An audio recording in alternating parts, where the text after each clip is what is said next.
All right, welcome into another episode of the News4JAGs podcast. I'm Jamal St here alongside Justin Barney. It's a special kind of draft podcast. Look, it's Combine Week, which is always fun. Do you have a favorite drill at the NFL Combine, maybe? I love seeing the 40-yard dash. 40-yard dash, okay. Seeing the big guys run today and seeing how those 330-pound offensive linemen get down the field. I love it. You could always count on maybe a spill at some point. So I like seeing those 40-yard dashes. Yeah, 40-yard dashes are fun. I like the broad jump. I don't know why. Maybe it's just because I was kind of good at broad jump all over the course of the years. 40 yards is cool, though. I enjoy the NFL Combine. I've always looked forward to it just because it's like really draft season's already here, but this is draft season, like cranking up the speed. You're in full tilt at this point. This is when stuff starts to get like crazy. Every year, there's some player that you go into the Combine that people think is going to be a late first-round guy who tests out of this world. The next thing you know, he's an early-round draft pick. There's always a couple of guys like that, always a couple of guys. And I think that's the fun of the NFL Combine. Yeah, and you look back even to Combine workout guys. I mean, it looked back even to the Bengals, Achilles Smith back in the day when he was kind of that Combine workout warrior. Reggie Rimbert. I mean, it just goes back when guys have had these massive combines. Maybe a day 2 pick going in, and then you have these combines where you throw up a lot of weight or you have a great workout or something like that. So there's always going to be one of those guys. I think after the first really day of workouts, I think I've got a guy who may be one of those guys who really boosts his stock with Florida State. Yeah, we'll see what happens as all the numbers really start to trickle in over the course of the week. All right, so one of the things that we kind of always run into when we start getting to the point where we start doing these mock drafts is the argument between best player available or drafting for need. Now, the Jaguars have some needs. Even the Jaguars brass seem to understand that they have some needs. And you have some needs at corner. They have some needs in the trenches on both sides of the football. And even maybe a big wide receiver need would be another one, a true X receiver. So the Jaguars, they got some guys they have to get, whether it be in free agency or the draft. And the question is, do you use that first-round pick to address one of those needs, or do you go with maybe a best player available who isn't one of those guys, who isn't maybe at one of those positions? So for sake of conversation, maybe tight end. We'll dive into that a little bit. Throw out some guys that are top players, maybe those blue chip guys, those star guys. But I think everybody looks at it different. Even different NFL evaluators look at it different. Some teams always go best player available, and then there are some teams that tend to draft for need a little bit more. Jaguars have been more of the team that has drafted for need in the past, but last year we kind of saw that shift. I know a lot of people weren't feeling maybe the Brenton Strange pick, but that was kind of a, in their opinion, best player available kind of pick, not necessarily a need pick. Didn't turn out that way. Obviously, the second Brenton Yeah. Strange, very disappointing rookie season. 1 touchdown catch, but just not really a factor. And you had other issues on the team I think you could have addressed.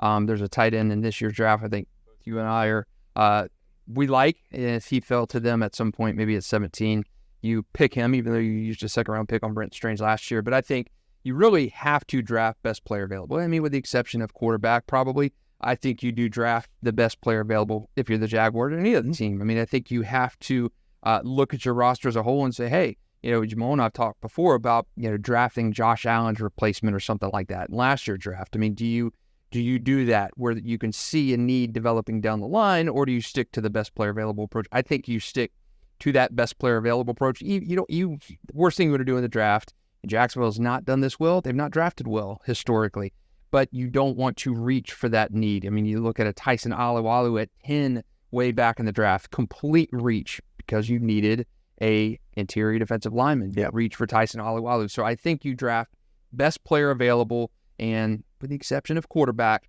but I think Jacksonville is in that mindset where you have to pick the best guy on your draft board. Yeah, look, I think that's the way to go. The Jaguars are at a point, so one of the things that we talked about during the course of the playoffs a little bit, and I think we're going to have to keep talking about as we talk about this team, is who are the guys? Like they're guys, dudes, those blue chip, those elite players. When you go through you start looking at the Ravens or you start looking at the Chiefs and you start going through those blue chip, those elite guys, it's a long list. It can get to be the point where it is a long list of players that you feel like are really, really good for them, blue chip, elite players. For the Jaguars, after you get past maybe, like, most people aren't going to get a full hand of players unless you just feel really good about a guy on the team.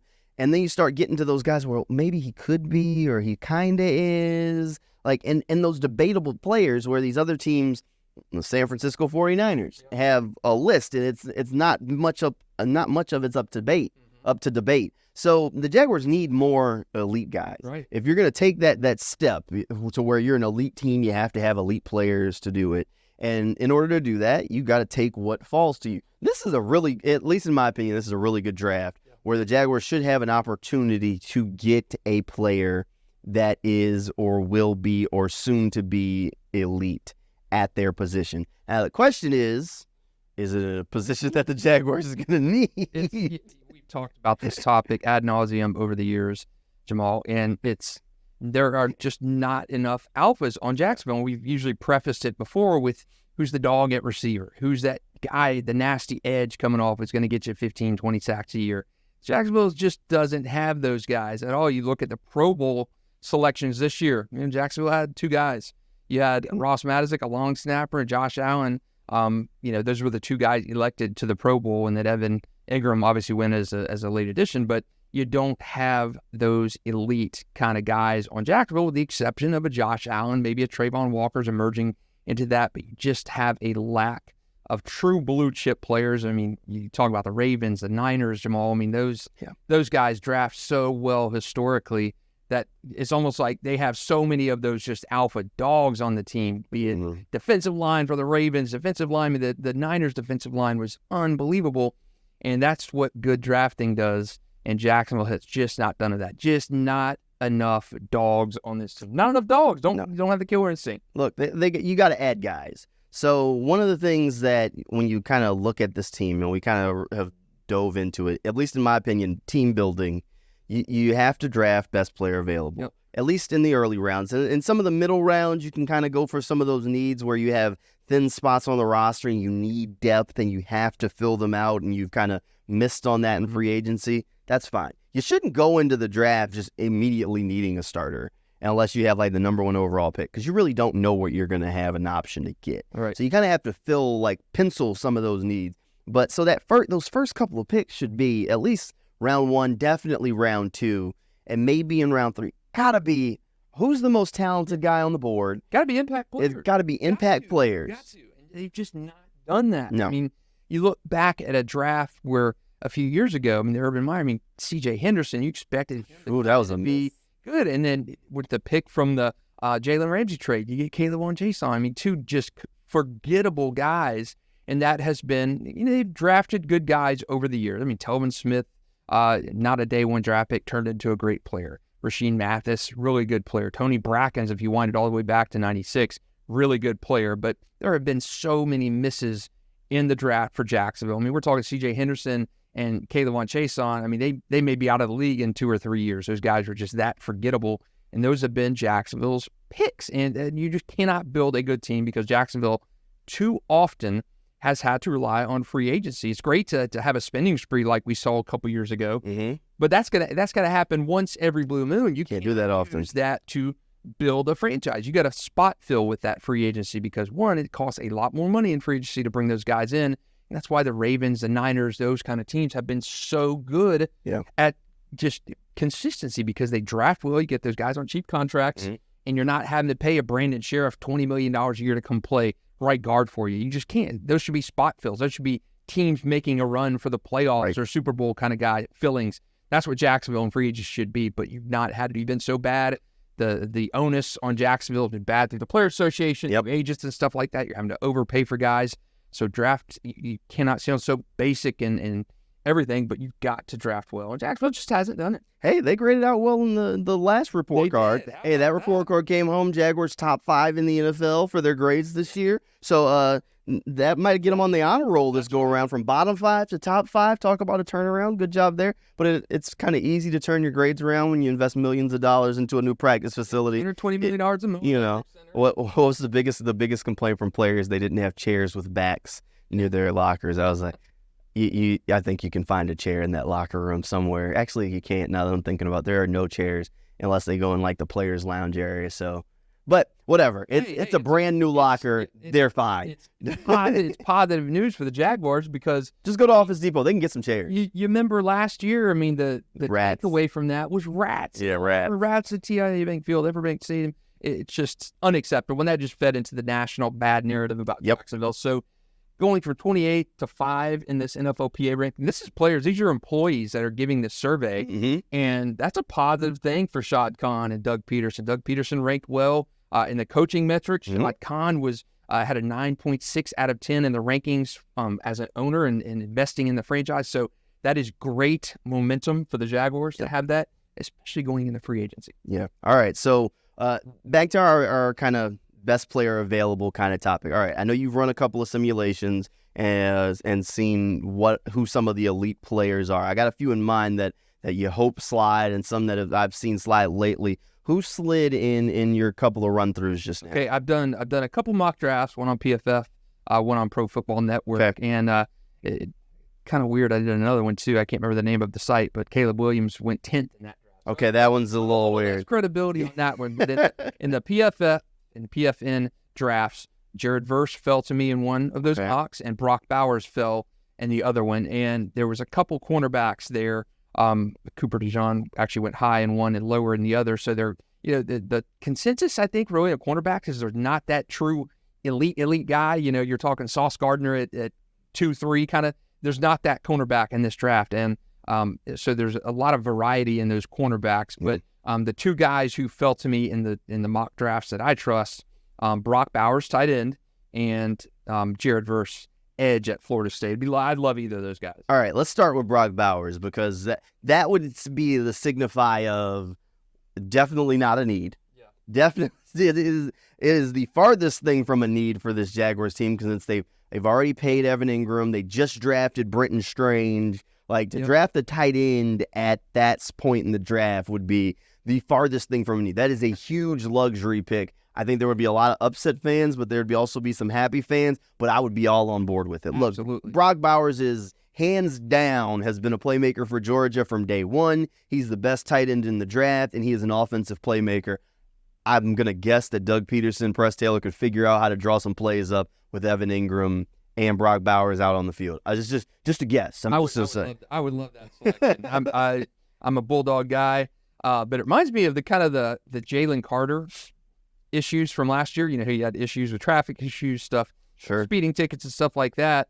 And there were talks about him falling into the 15 to 20 range, which at the time, a month out from the draft, you're like, could this really be possible? And he obviously didn't fall that far in the draft. And I've seen a lot of mocks with Brock Bowers being available in that 15, 16, 17 range. And it's like, this kind of leads into our conversation today of, do you draft the best player available? And at 17, I mean, on a lot of draft boards, I think Brock Bowers would be truly, I mean, he's steal. Yeah, I mean, steal. He's projected by some to be in that Kyle Pitts kind of realm where he's that true game changer at tight end. And he does not fit a need whatsoever with Jacksonville. We got Evan, Britton Strange. He does not fill a need whatsoever. But if you have best player available and you think into the future with Evan is going to be more and more expensive for this contract gets into, you're drafting his replacement potentially. So, I think that Brock Bowers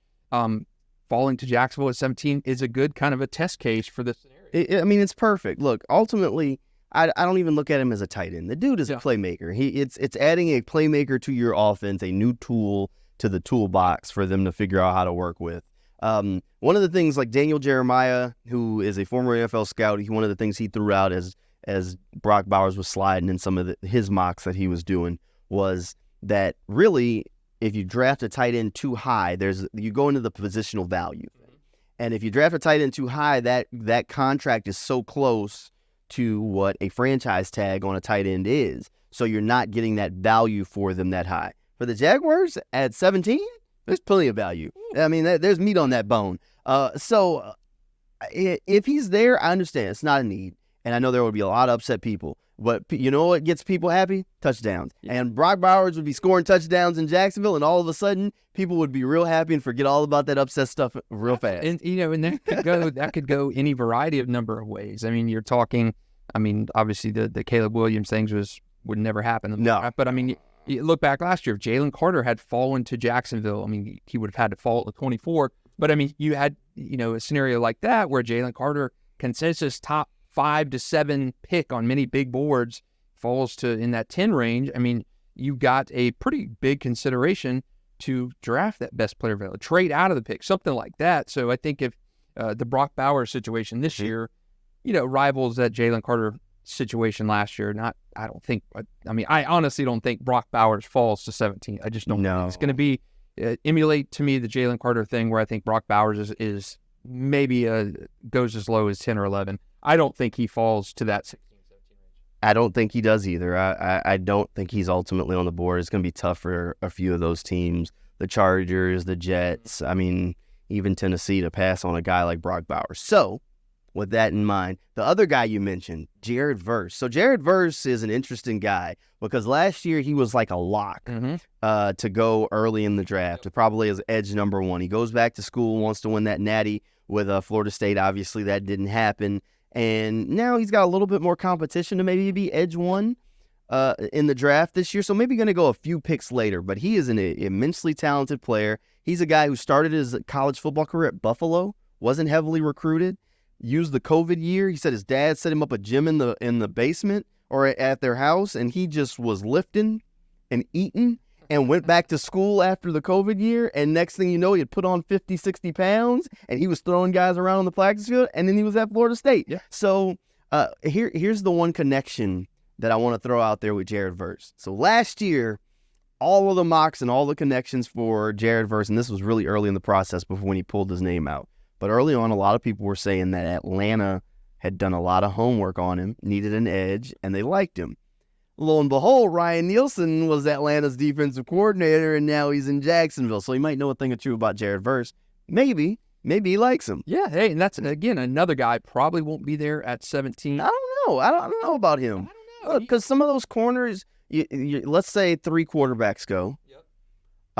Some of those receivers are going to go. So you're figuring at least 3 receivers are going. That's 6 picks right there. Yep. Let's say at least 2 of the offensive linemen go. So that's 8. Yeah. I figure at least 1 of the corners is going to go. So that's 9. I mean, you're going to start just kind of sprinkling in stuff. Dallas Turner's probably gone before the Jaguars are there. That's 10. So there's not a whole lot of ground left to cover where all of a sudden Jared Verse on the board. Okay. And if Leatu Latu grades out well health-wise, he might go before the Jaguars pick 2. Okay, now do you consider, this kind of goes into, looking long-term, Josh Allen, Trayvon Walker, adding an edge. We've talked about last year, adding, last year in the draft, Jamal and I banging the drum, to different degrees, but banging the drum on getting a pass rusher. They did not do that until later in the draft. Your number 1 pass rush pick was Cyr Abdullah, who was kind of just a forgettable rookie season, just wasn't that guy yet, even though coaching staff deemed him like a fastball or whatever we heard of him. Cyr Abdullah wasn't that guy yet. Maybe in year 2 he is. But do you pick with Josh Allen? We both expect Josh Allen to be back. Obviously, Trayvon is hitting his peak going into year 3. Do you spend the 17th pick in the draft when there are other needs in a Ryan Nielsen offense? We know they're heavy on corner. They need another. Trey Herndon's time is probably up in Jacksonville. You need a strong nickel corner. Yep. Darius Williams may not be back. Do you pick in probably what a lot of people consider a luxury pick? Do you pick a guy like Jared Verse at 17? If you have Jared Verse graded out higher than the corners, 100%. Okay. I think a couple of those corners are going to be gone. Realistically, I think 2 corners are probably gone before the Jaguars pick. So you're going with maybe the 3rd corner on your board possibly, where as opposed to Jared Verse is different from Dallas Turner. He's different from Leatu Latu player-wise. The one thing that people keep throwing out there that the Jaguars love Danielle Hunter.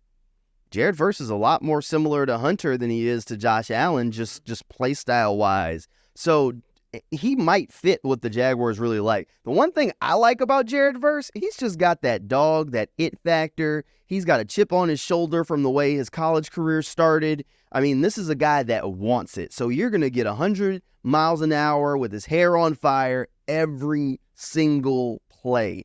And that's the thing that we talk about. Like, the Jaguars need some of that grit. You need some of that nasty like that on the team, and he has the personality for it. And you're not just drafting for mentality and stuff like that, because there are other guys in the draft. But Jared Verse is extremely talented. I mean, he wreaked havoc.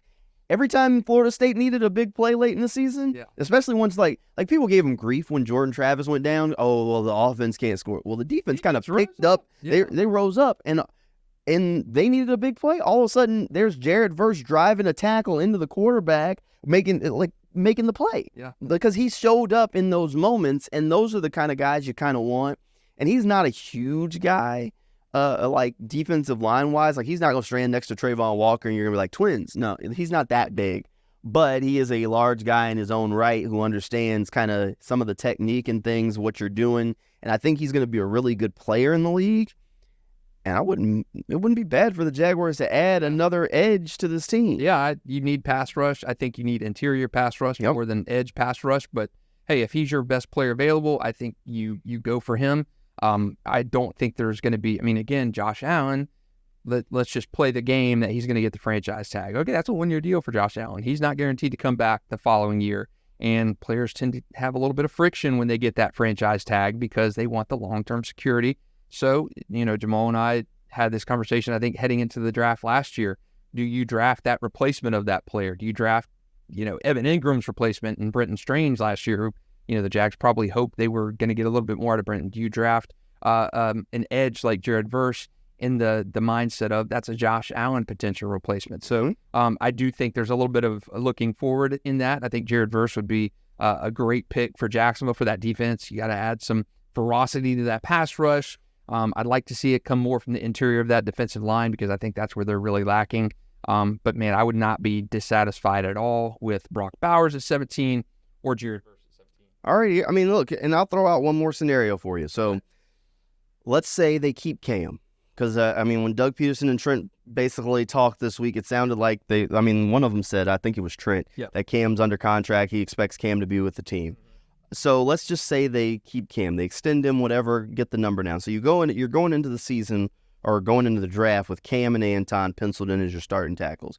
But then, lo and behold, Fuaga or Fatanu or somebody, one of the elite tackles in this year's class, even, let's just get crazy. Let's say Joe Alt falls to the Jaguars, and they're sitting there, and their best player on their board is a tackle at 17.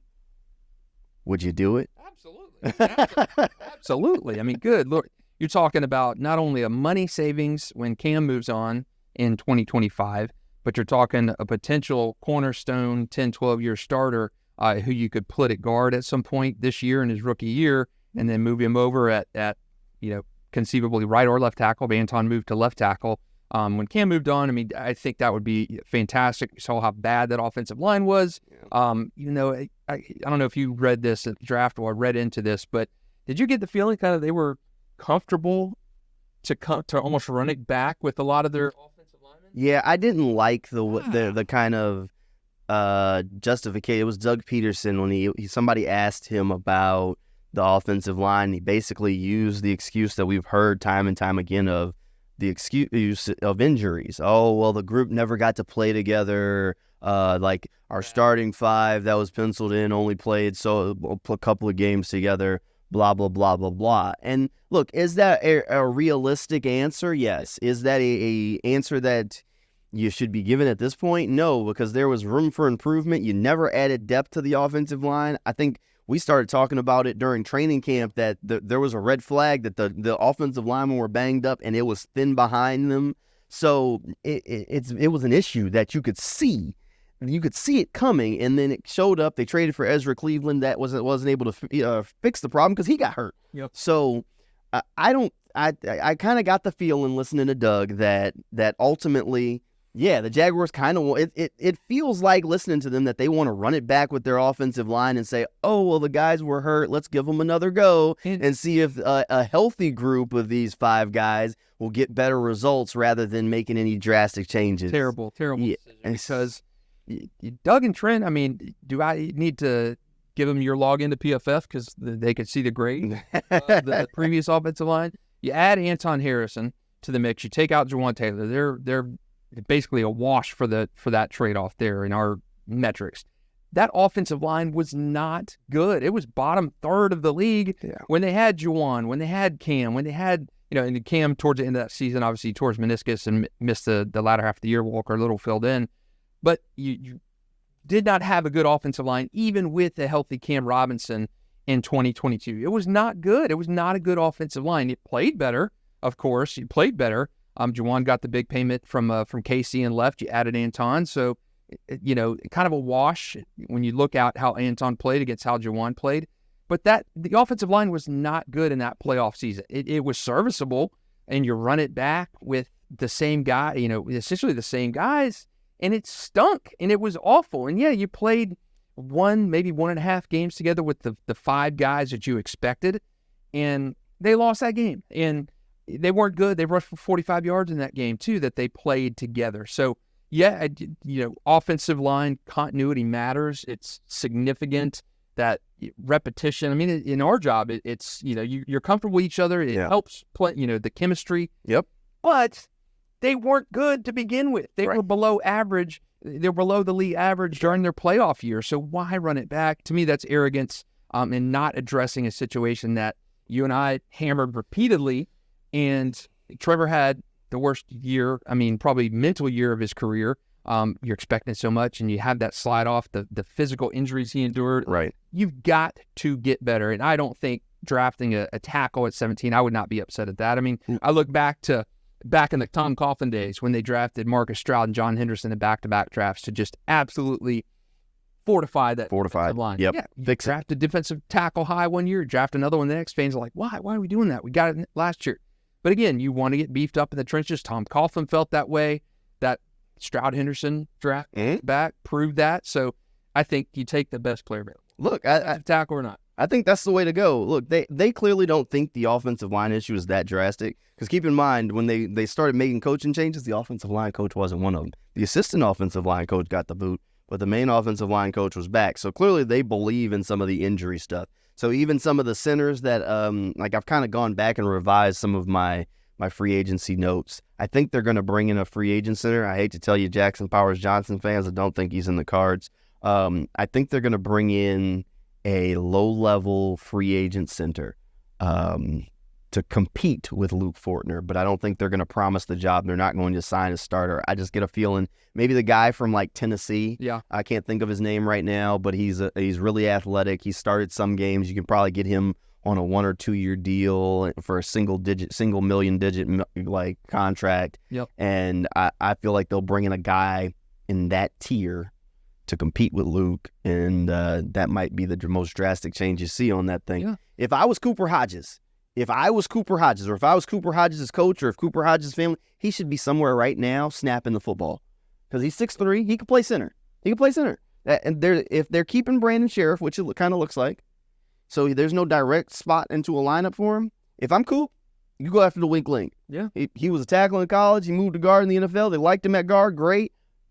Go learn to snap the football and be the starting center. That's just Cooper. me. A 7th round pick. They held on to him all year. You could have got rid of the guy. Yep. They obviously like Cooper Hodges. So, hey, I'm with you. Yeah. And I'm with you on, I think, for whatever reason, Trent Baalke is married to Luke Fortner. The idea of keeping him, and to me, the excuse of injuries, continuity, all that. Of course, everybody in the NFL has injuries. Everybody has injuries in the NFL. Can't use that excuse. You don't have the bodies on that line. You don't have the talent. It was a below average line before all the injuries occurred, before the attrition, and you just don't have the talent there. You don't have the dogs on the offensive line. Cam Robinson is nasty. You need that nastiness. Got kicked out of a game last year with some bad blood towards an old Auburn guy. But again, I think you need some of that Cam Robinson nastiness spread across that line. They just don't have enough dogs on that offensive line. No, they got to add some dogs in the around the locker room. So we'll see what they do. Look, the combine's this week, so we'll keeping an eye on that. Maybe our next episode we'll get some of the big risers from the combine and kind of work through that as we continue to kind of try and guide through the off season. If you're watching every episode, or if you're listening to them, you may not see some of the changes that are going on all over the place. But if you're watching, look, we're adding some things each time we do one of these. So we've definitely got some stuff coming around the corner as we continue to get better with our new digs. Hey, thanks for hanging out with us here on the News4JAGs podcast, and we'll see you next time.